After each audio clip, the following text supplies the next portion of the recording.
Bună ziua tuturor! De această dată voi face horoscopul lunii februarie în ceașca de cafea. Și bineînțeles că voi începe cu zodia berbec. Haideți să vedem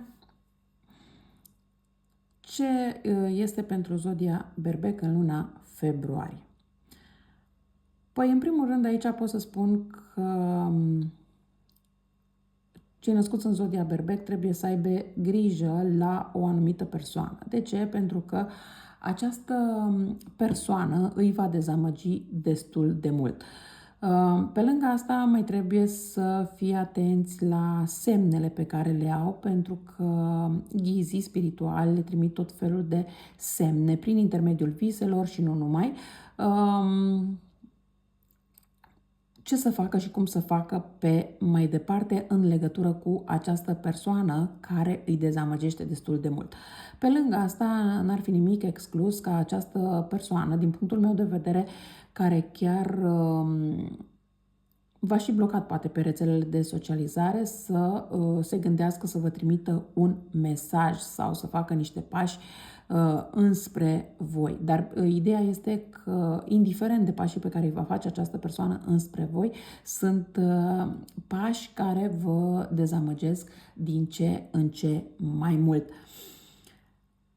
Această persoană este posibil să vină inclusiv cu ideea de uniune, de asociere, de căsătorie, de parteneriat, ceva de această natură, sau poate să fie vorba inclusiv de faptul că vine și spune ok, hai că m-am gândit mai bine și acum îmi doresc un copil cu tine sau ceva de această natură, sau pur și simplu nici să nu vă spună acest lucru, ci doar să treacă la fapte și mai apoi să descoperiți că ați rămas însărcinate.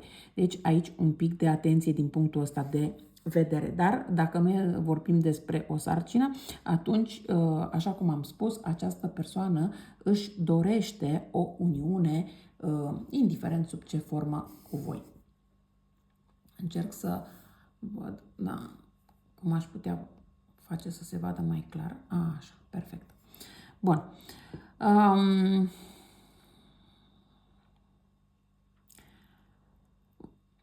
Ce este bine aici este faptul că voi aveți încredere în voi și în realizările voastre personale, pentru că îmi este foarte clar că aveți și realizări personale. Aveți anumite idei pe care vreți să le puneți în practică sau poate ați vrut până în acest moment să le puneți în practică, dar ceva v-a împiedicat, însă acum vă gândiți tot mai serios la acest lucru și chiar vă gândiți să le puneți în practică și ele chiar vor avea succes. Văd că veți purta niște discuții cu o persoană cu inițiala L, dar este o persoană în care voi puteți avea încredere și chiar aveți încredere în această persoană, pentru că este o persoană pe care voi vă puteți baza oricând și la orice oră. În legătură cu această persoană care nu face altceva decât să vină să vă dezamăgească, să știți că voi veți avea izbândă asupra acestei situații negative, pentru că se pare că, indiferent ce încearcă această persoană să vă spună, pe voi nu vă mai afectează. Deja ați trecut de acest punct. Mai văd o cifra nouă. Poate că, sau o inițială S, de la un drum. Poate să fie vorba despre o persoană de la distanță care se gândește la voi.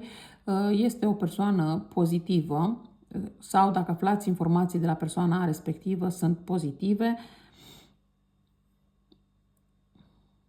Și se pare că în această lună februarie, chiar pentru o parte dintre voi, chiar vă gândiți la posibilitatea unei căsătorii, sau poate că, cine știe, chiar vi se întâmplă să fiți cerute în căsătorie.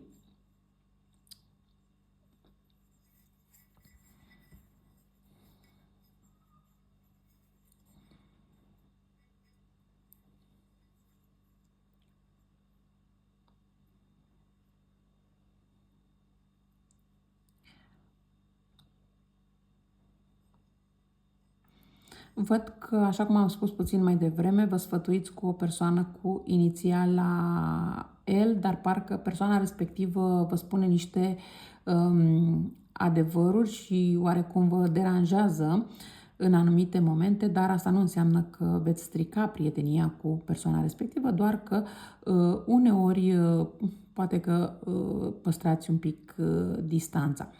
Pe lângă asta văd că veștile bune vin la voi, sunt tot felul de vești, mai ales de la o persoană cu ochii căprui sau o persoană care îi place să se aranjeze, să arate în permanență bine și cumva aceste vești din partea acestei persoane parcă vin una după alta, dar ce este bine este că sunt vești pozitive.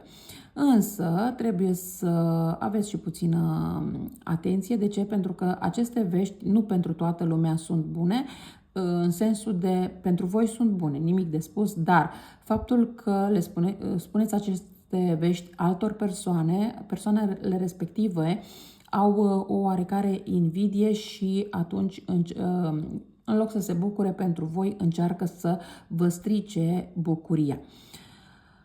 Pe lângă asta văd că persoanele care sunteți singure, întâlniți o persoană care vă atrage și din toate punctele de vedere, da? Poate să fie o persoană iubită sau cine știe, chiar dacă sunteți într-o relație, poate că întâlniți o persoană și vă place cum arată sau cum se comportă și așa, parcă vă îndrăgostiți puțin și de această persoană și să intrați într-o situație de trio.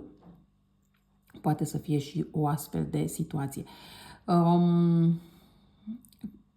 Așa cum am spus, fiți un pic atente la persoanele din jurul vostru, la care spuneți bucuriile pe care le aveți, pentru că nu toată lumea vă vrea binele și mai apoi vă veți simți ca și cum ați fi pe marginea prăpastiei. Dar asta e din cauza, doar din cauza oamenilor din jurul vostru care sunt invidioși pe voi. Hai să vedem ce mai urmează pentru berbeci în luna februarie.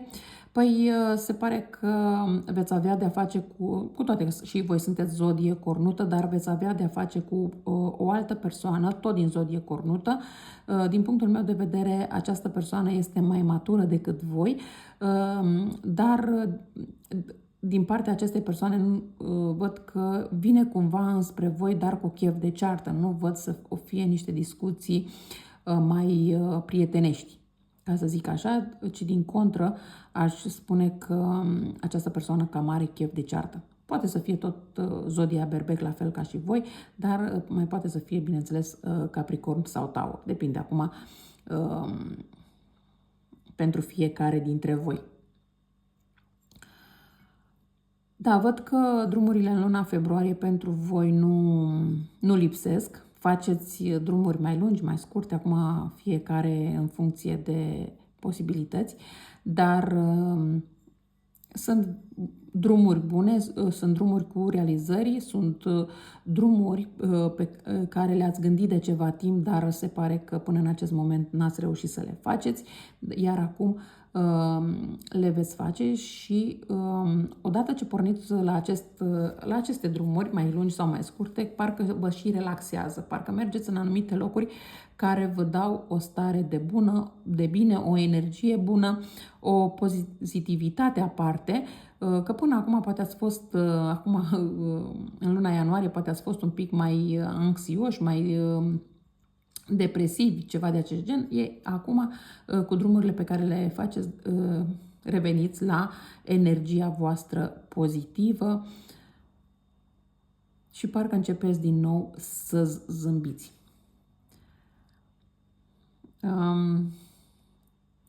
Din punct de vedere financiar, un pic de atenție la cheltuieli. De ce? Pentru că riscați să vă aruncați în niște cheltuieli care mai apoi să vă dea bătăi de cap.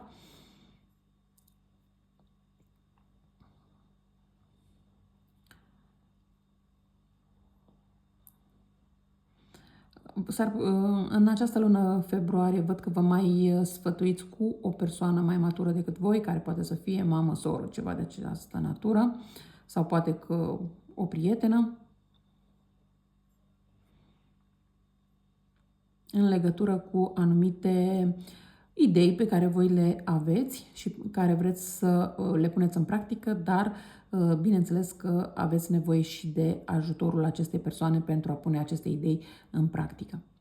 Și această persoană, bineînțeles că vă încurajează și vă ajută.